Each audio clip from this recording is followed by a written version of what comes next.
शिल्पी घर के काम से फ्री होती तो बोर होती, जिसके बाद उसने घर में ही दुकान खोलने की सोची।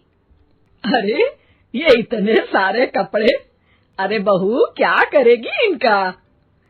माँ जी, मैं घर में बोर होती हूँ तो सोचा सामने के कमरे में कपड़ों की दुकान खोल लूं। घर का काम भी हो जाएगा और 4 पैसों की कमाई भी। अरे वाह वाह, ये तो बहुत ही अच्छी बात है। मैं भी तेरी मदद कर दिया करूंगी। वाह माँ जी, तब तो मजा आ जाएगा। अब हम दोनों मिलकर खूब पैसे कमाया करेंगे। अब क्या था, सास बहू का काम चल पड़ा। एक दिन, अरे राकेश की माँ, सुनती हो? कहाँ चली गई?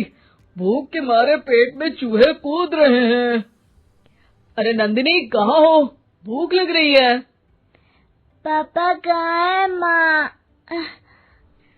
पता नहीं बेटा, भूख लग रही है। आज तो किसी ने चाय भी नहीं पूछी।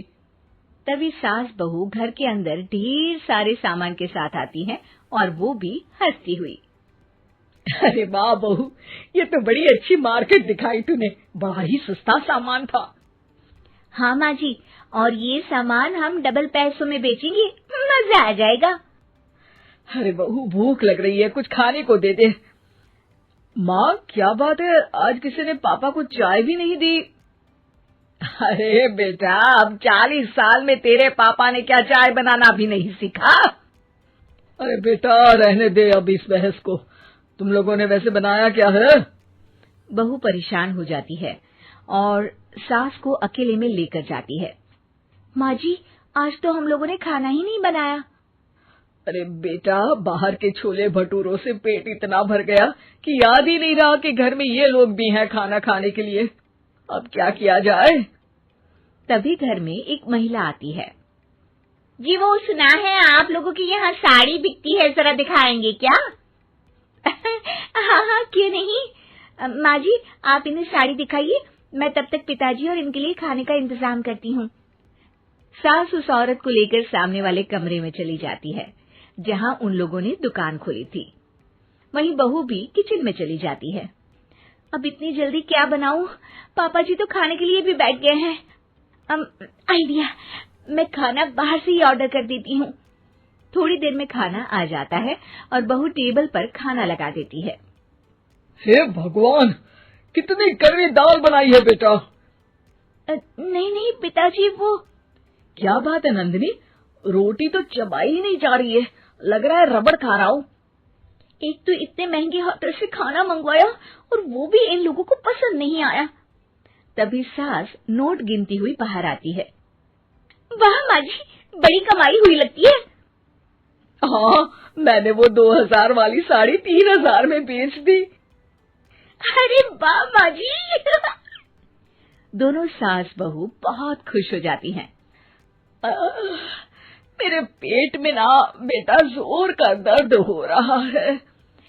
अरे माँ, क्या हुआ? पेट में दर्द? बाहर का कुछ खाया था क्या? मैदा तो नहीं खा लिया? मैंने छोले भटूरे खाए थे। माँ क्यों खाए? आपको तो पता है कि आपको मैदा सूट नहीं करता। चलिए माँ को डॉक्टर के पास ले जाते हैं। तभी अंदर से पापा की आवाज आती है। हे भगवान, मेरा तो पेट खराब हो गया। सब पिताजी के पास जाते हैं। पिताजी, आपको क्या हुआ? खाना बासी था शायद। अरे पिताजी, नंदिनी जानती है कि बासी खाने से आपकी तबीयत खराब हो जाती है, तो वो ऐसा क्यों देगी, है ना नंदिनी? वो खाना मैंने बाहर से ऑर्डर किया था। मैं और माँ दुकान का सामान लेने गए थे, इसलिए खाना नहीं बना पाए। क्या नंदिनी, दुकान के चक्कर में तुमने तो सारे घर का हाल बिगाड़ रखा है। चलो अब माँ और पापा को लेकर अस्पताल चलते हैं। अस्पताल में जाने पर डॉक्टर कहते हैं, हाँ, इन दोनों को तो एक दिन के लिए एडमिट करना पड़ेगा। क्या? क्यों? पेट ही तो खराब है ना। हाँ, तो घर ले जाइए ना, अगर लग रहा है कि कोई बड़ी बात नहीं है और हम सिर्फ पैसा कमाने के लिए इन लोगों को एडमिट कर रहे हैं। नर्स, जरा इन लोगों को बिल तो दे देना। चलिए, मैं आप लोगों को पैक फिर समझा देती हूँ। जब बहू के हाथ में बिल आता है, हे भगवान, 60,000 रुपए! इतना तो मैंने कमाया भी ना था। अब समझ गई कि कमाई के चक्कर में घर के लोगों की सेहत के साथ मैं खिलवाड़ कर रही थी।